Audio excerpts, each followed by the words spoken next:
పిల్లలు కావాలనే మీ కలను నెరవేర్చుకోండి. మొదటి కన్సల్టేషన్, మొదటి స్కానింగ్ ఉచితం. వివరాల కొరకు హెగ్డే ఫెర్టిలిటీని సంప్రదించండి. కాన్మాయలు దర్పం ప్రదర్శిస్తూ ఉంటారు.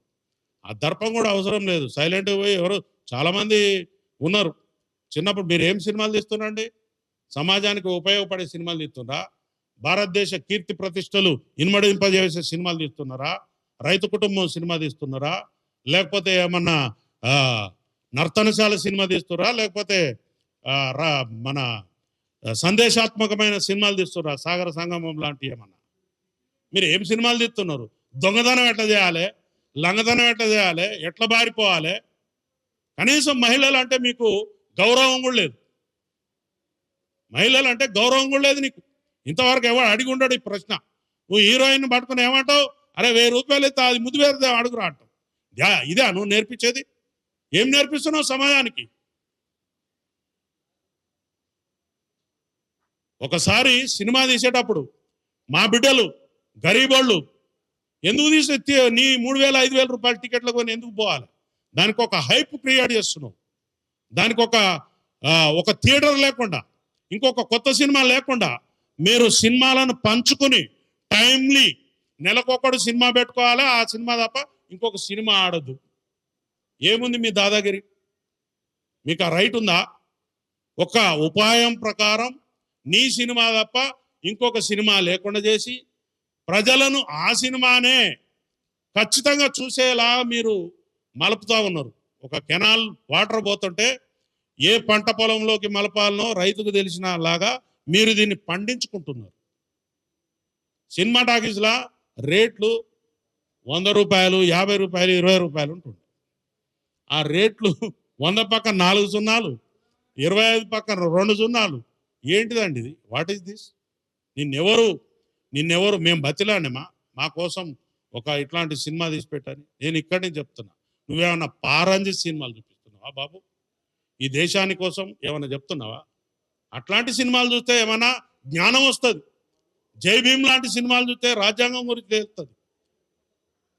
లేకపోతే చారిత్రాత్మకమైన సినిమాలు చూస్తే, కోడనాగు లాంటి సినిమాలు చూస్తే కులాన్ని ఎట్లా విడగొట్టాలని తెలుస్తుంది. నిప్పు లాంటి మనిషి సినిమా చూస్తే ఒక పోలీస్ ఆఫీసర్ ఎంత గొప్ప ఉద్యోగం చేయగలడో తెలుస్తుంది. ఒక మత సామరస్యం ఎట్లుండాలో తెలుస్తుంది. నువ్వు చేసేదేంటయా? నువ్వు చేసేదేంటి? నీకు ఎవడిస్తున్నాడు గైడెన్స్? చెప్పేది ఒకటి, చేసేది ఒకటి. మీరు మీ తోలు మంచిగా ఉంచుకోకపోతే తోలు పలగొడతాం. ఒక శాఖ మీద మీరు పేరు చెప్పకపోవచ్చు, ఇంకోటి చెప్పకపోవచ్చు, పని చేయలేదంటున్నా. అక్కడ పోలీసు వారి డ్యూటీ కాదు అది. కానీ ఆ పడిపోయిన ఆ బాడీలకు రెస్పిరేషన్ ఎట్లిస్తున్నారు చూసారు కదా మీరు. మూతిలకు మూతి పెట్టి పోలీసు వాళ్ళ పని అండి అది. కానీ ఒక వ్యక్తి అక్కడ జీవితం పడిపోయి ఉన్నది. తీసుకుని ఆ యొక్క రెస్పిరేటరీ సిస్టమ్ అట్లా అందించారు కాబట్టి అందులో ఒక బాబు ఇవాళ మన కోసం అవకాశం ఉంది. సో మై ఫ్రెండ్స్, దయచేసి నేను ఈ పత్రికా ముఖంగా, మీడియా ముఖంగా నేను మన వాళ్ళకు చెప్పేది ఏంటిదంటే, ఒక గొప్ప సందేశాత్మకమైనటువంటి సినిమాలను మనం ప్రోత్సహిద్దాం. సందేశాత్మకమైన సినిమాలు చాలా ఉన్నాయి, ప్రోత్సహిద్దాం. కానీ మనం ఏ పని చేసినా కూడా సమాజ శ్రేయస్సును దృష్టిలో పెట్టుకుని సొంత లాభం కొంత మానుకో పొరుగు వారి కోసం పాట పడబోయని చెప్పినారు మన కవులు. అది చదువుకోండి, నేర్చుకో, సబ్జెక్ట్ నేర్చుకో. నువ్వు గొప్పగా, నీకు హావభావాలు ప్రకటించడం రాదు, నటించడం రాదు, చచ్చిపోయిన మనిషి గురించి చెప్పడం నీకు అంతకంటే రాదు. నువ్వు ఎట్లా నటునివైనవా నాకు అర్థం కాదు. చెప్పు. నువ్వు చెప్తున్నావు అరే ఇది నాకు పైసలు రాలేదు, నా సినిమా డుమ్ అన్నది, ఇజ్జత్ మొత్తం పోయింది. ఆ పైసలు రాని ఫ్రస్ట్రేషన్ నీ దగ్గర కనపడుతుంది. కానీ నువ్వు ప్రజల కోసం సర్వీస్ చేసే ఏదైతే చితికిపోయిన ఫ్యామిలీ గురించి నువ్వు ఆలోచించే యొక్క ఫీలింగ్స్ నీ ముఖంలో మాకు కనిపిస్తలేదు. కాబట్టి ముందు నటన నేర్చుకో, ఇదైనా నటించు నువ్వు ఫస్ట్. ఇట్లాంటి ఎవడు చేయైనా దురదొచ్చిన కాడ ఎక్కడైనా గోక్కోవడానికి వెళ్ళిపోతుంది, చెయ్యి, పెద్ద విషయమేం కాదు, అది అప్రయత్నంగా పోతుంది. అది నాకు ఇక్కడ తలలో దురద పెడుతుంది. నేనేం దానికోసం పెద్ద యాక్షన్ నేర్చుకోక్కర్లేదు, లేకపోతే ప్రతిభ చూపి అక్కర్లేదు, ఆటోమేటిక్ పోదా గోక్కుంటుంది, చెమట పడుతుంది, తుడుచుకుంటా.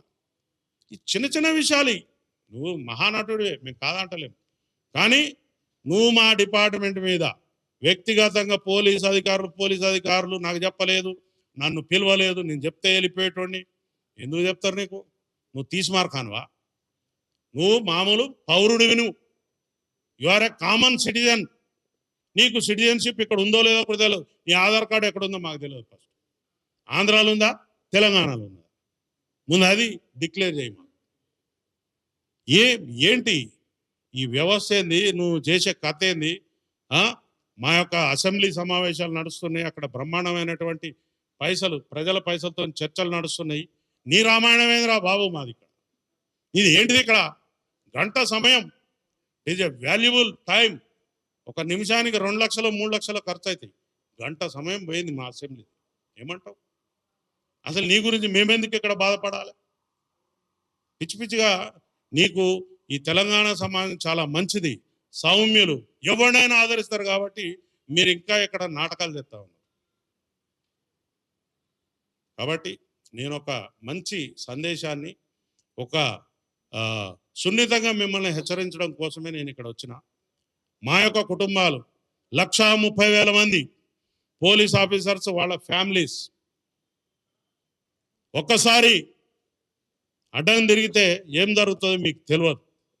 కాబట్టి నేను చెప్తున్నా, పోలీసు వారి మీద నోరు బారేసుకోవడం బంద్ చేయి.